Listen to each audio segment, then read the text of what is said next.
Dad, I've got a great memory of aquariums.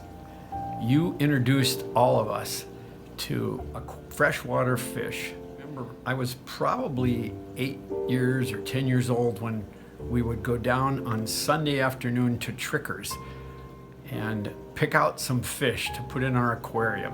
We started with an aquarium in the older house before you added on the kitchen, and it sat at the end of our dining nook. And I can still remember you looking at a salad once and saying, there must be anchovies in there. It was a guppy that had jumped out of the aquarium into your salad. Then when you added the kitchen and extended the house, you built those 2 wonderful tanks into the wall to be able to go on the outside and on the inside and see the fish. And I just wanted you to see my aquarium now. Thanks to my brother Ted, and my daughter Maren, I got interested in saltwater fish, and you'll see them even better close up. Sort of my little hobby when I get home from work, give them some dinner. Thanks again, Dad. Memory of aquariums.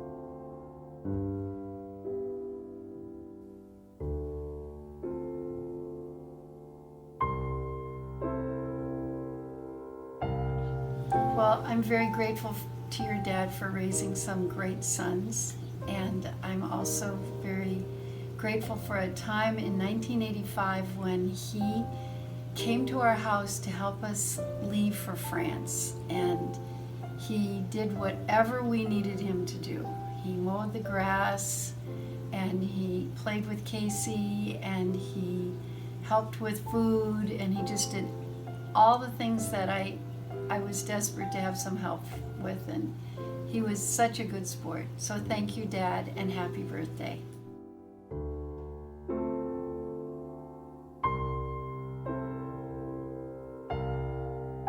We like to tell our kids the little story when Grandpa Ted came to visit us while we were living in Southern California and Joe was just a baby.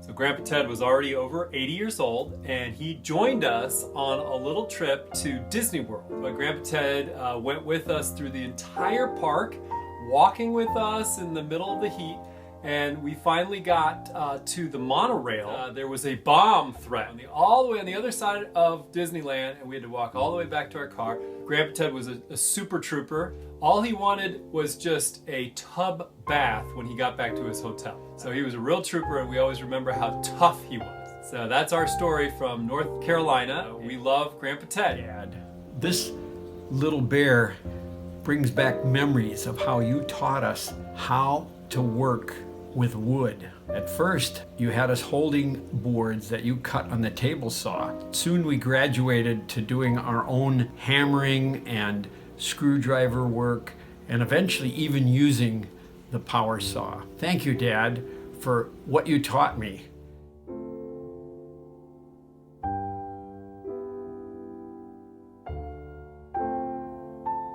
I think I now have, in my wife's eyes, exceeded the reputation of Glenn Snow. This is Ben Syrian, your man on the scene. Our overhead helicopter has located the troublemaker, Jesus of Nazareth.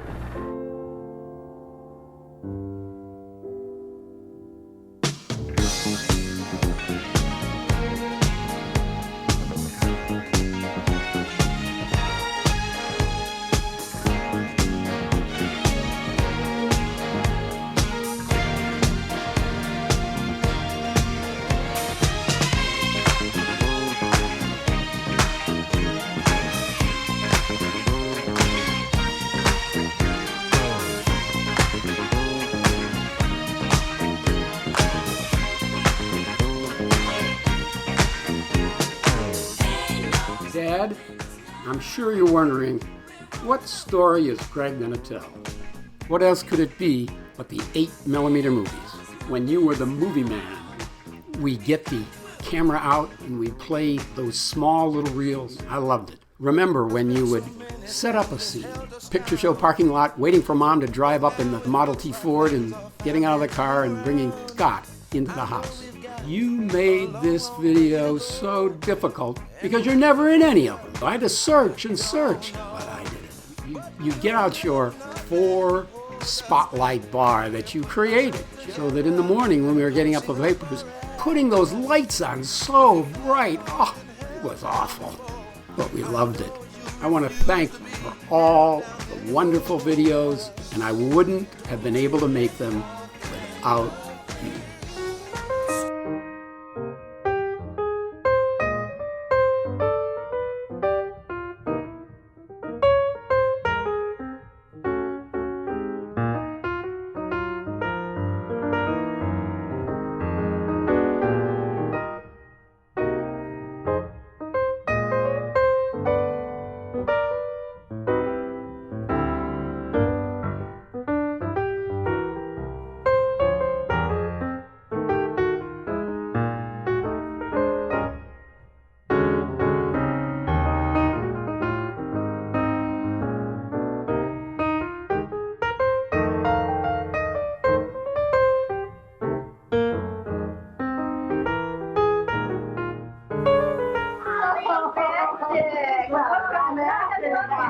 Santa.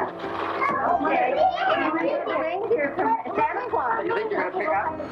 Rapids. Who knows? Cedar Rapids. What? Cedar Rapids, Iowa.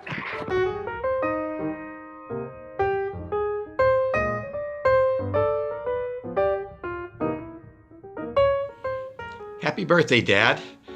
It's your number 3 son and your namesake. I have a memory of the huge airplane wall map in the breakfast room showing us where we were on the map. It was from Chicago to New York, from Cleveland all the way down to Louisiana. I don't think Florida could fit on that, but the flying, I don't know how many trips we took. I just remember going to Florida and all 4 of us boys squeezing into the back of a 4-seater with our luggage. It was like a little greenhouse, hot and noisy. It was fun. Waiting at the end of the runway, the airplane was bucking, ready to go. You'd turn up the throttle and the plane would be rocking back and forth, ready to take off. You'd release the brakes and we'd go rolling, bouncing down the runway, and at some moment it would just lift off, and all of a sudden it was off in the air. See the ground disappear. It gave me appreciation of our planet. And so noisy, and barf bags in hand, and you talking a strange language. Niner Delta Foxtrot. It was better than any amusement ride we could ever go on. Remember another time you took us up on a pre-Christmas night. Christmas lights were all around in the town, and we would see Berea and its lights all lit up. They looked like little jewels. That was spectacular. And it made me want to be a pilot. And you even gave me flying lessons. I made it all the way to solo. I always wanted to be a pilot, and maybe I still can. So thank you for that.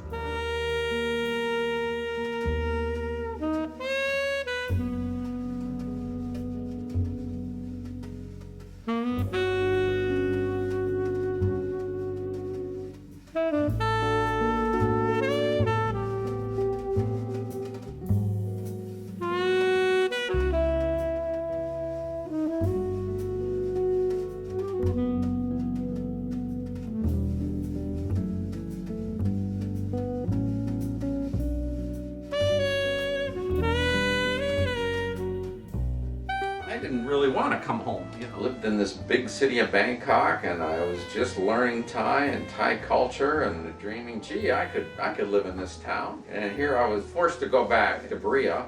They put me right back into my 11th grade courses again. It allowed me to graduate without taking any 12th year courses. So I had spent this whole year in another culture. I didn't really feel close to my friends anymore. I was in the honors classes, but I never hung out with them. They weren't cool. I hung out with these rowdy guys who were cool. So when I came back from Thailand, I just kind of felt alone. I remember I worked in a McDonald's. Why did I work? I guess I valued economic independence. Maybe I felt like Dad was broke or too proud to take any money from him. I wanted to be financially independent and have my own spending money, and it seemed like the thing to do. Other people were working too. I mean,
Dad did cartwheels in the living room.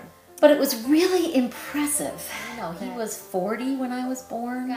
I'm sure I was 7, 8, 9, 10, whatever. The guy's 50 doing really, really good cartwheels. Dad and I used to play a lot of double solitaire.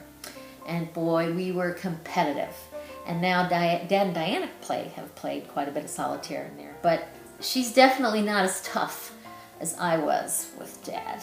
We'd get excited as we played, and he'd start pawing and you're trying to get me upset. Well, he's going to be 95 right now, and he's swimming 3 times a week. You know. One of the things he talks about when he swims, he counts his strokes. It took him 35 strokes. He's swimming at his best, he does 18.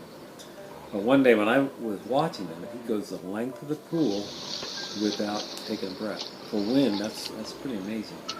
Much like the pool, his coming to our house has changed over the time. I tell you, his appetite is really good. He always has a glass of red wine when he comes. I think he likes his red wine cold. He'll stick his beer in the microwave. That's right. Here, you know, we had Mom living across the front yard, Diana living across the backyard, across the alleyway. So we say, oh, we're kind of a parent sandwich. I've always wondered, you know, if Dad hadn't traveled down the path that he did, you know, what would life have been like? And the Christmas cards we have really show how talented he was. And of course, he always says he was in an art class with Andy Warhol. He's good. Just interesting to consider, you know, where those art skills might have taken him. I think about his father being a sign maker. He is an ideas guy, always thinking of possibilities. Some of those possibilities and ideas are a little off the deep end, but that's a creative mind for you. Sometimes he comes up with possibilities and ideas for other people in their lives. Hey, this is possible. And oftentimes the more complex the plan, the better. And I think that's, again, a sign of somebody who likes to put things together, and that may be his engineering mind working.